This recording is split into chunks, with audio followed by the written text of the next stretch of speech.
So we're going to show you how to connect the blower system to the pad printer. On both sides of this system, you have holes for connecting this, which is the pad blower.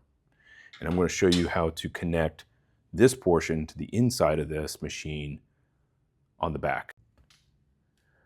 Okay, so here we are on the back of the machine. So what you want to do as this pipe is coming out of the machine, the air hose, you want to cut about 12 inches down. You want to cut that, and that area is where you want to attach this piece. So if you take the cut area, put this in to where it's coming into and out of here, now you've got a continuous line out, and you can plug that into your compressor.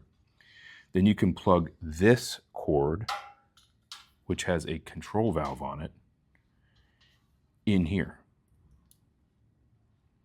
Once that's set up, you can then pipe this control valve piece through here, and you probably want to remove this end here.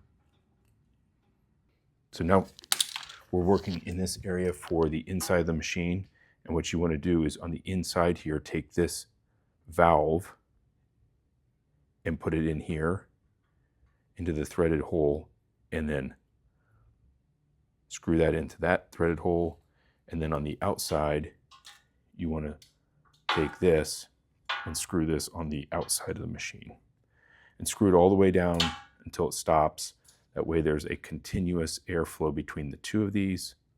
And then what you do is you take this hose, you plug it back into this, and now the entire system's hooked up. And then you've got an on-off switch here for your blowers, and you can move this around to where you need it to point to.